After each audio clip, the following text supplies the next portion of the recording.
Hello everyone, myself is Tisha from USA. I own and mentor my online business. So, doubts છે કે online business છે real છે કે fake છે. બધાને ડાઉટ એ જ છે કે ફેક છે બિકોઝ ઓનલાઈન છે. ઓનલાઈન તો ઘણા બધા બિઝનેસ આવી રહ્યા છે, આપણે એમાંનો એક હશે, પણ આ બિઝનેસનું જે મોડેલ છે એ રિયલી ડિફરન્ટ, એ બહુ જ ડિફરન્ટ છે. આ બિઝનેસ લાઈક એવો નથી કે કોઈક ઓફર કરી રહ્યા છે અને અમે બધા કરી રહ્યા છીએ. આ બિઝનેસમાં ઇન્વેસ્ટમેન્ટ છે બિકોઝ બિઝનેસ છે. બીજા બધા બિઝનેસ બી બધા તમને ઓફર કરે છે, એવું કહે છે કે let's start this business without investment. So business હોય ત્યાં ઇન્વેસ્ટમેન્ટ હોય જ છે. સો એ જે ઓફર છે તે તમારી સ્કેમ છે. અમે જે ઓફર કરી રહ્યા છીએ, અમારો બિઝનેસ જે 100% લેજિટ છે બિકોઝ અમે સામેથી કહી રહ્યા છીએ કે ઇન્વેસ્ટમેન્ટ છે બિકોઝ બિઝનેસ છે, રાઈટ. અને ઘણા બધાને એ જ ડાઉટ છે, ઘણા પીપલને ફેમિલી સપોર્ટ નથી મળતો because of online business.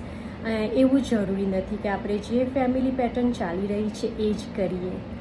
You have to think something new in this new world. So time બદલાઈ રહ્યો છે, તમારે પણ ટાઈમ સાથે બદલાવાની જરૂર છે. ઘણું બધું એઆઈ પર ચાલ્યું ગયું છે અને હજી પણ જતું છે. તો થિંક અબાઉટ યોર ફ્યુચર. જે પણ કામ કરી રહ્યા છે, કશેક ને કશેક ફ્યુચરમાં એઆઈ પર ન જતું રહે. અને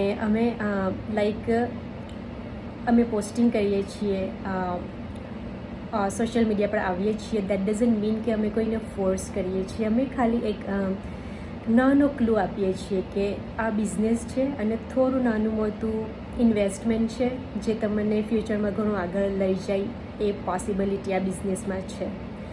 અને અમારું જે મીટઅપ થયું હતું 2025નું નેશનલમાં, ઘણા બધાએ પોસ્ટિંગ જોઈ હશે. તો લેજિટ ન હોય તો આટલા બધા પીપલ કેવી રીતે ત્યાં ભેગા થાય, રાઈટ. સો આટલા બધા પીપલ ત્યાં ગેધર થયા એ અમે એઆઈથી નથી બનાવ્યા, એ રિયલ પીપલ હતા. બિકોઝ અમારો બિઝનેસ રિયલ છે એટલા માટે પીપલ પણ રિયલ હતા, right. So think about it. અને તમારે કંઈક નવી ઓપોર્ચ્યુનિટી કે નવું કંઈક બિઝનેસ કરવાની ઈચ્છા હોય તો you can reach me out. So આ બિઝનેસમાં કોઈ સ્કેમ છે એનો તો સવાલ જ નથી. 100% લેજિટ છે, રિયલ છે, સાચું છે. There is no doubt in this business. અત્યારે જ એક આટલું મોટું પ્રૂફ છે કે અમારા બિઝનેસનું મીટઅપ થયું હતું, રાઈટ. અને કેટલા બધા પીપલ ત્યાં ગેધર થયા હતા. So there is no way scam in this business. So તમારી જાતને ડોન્ટ પુશ બેક. જો તમે કંઈક કરવા માંગતા હો, કંઈક કરવું હો તો ધીસ ઇઝ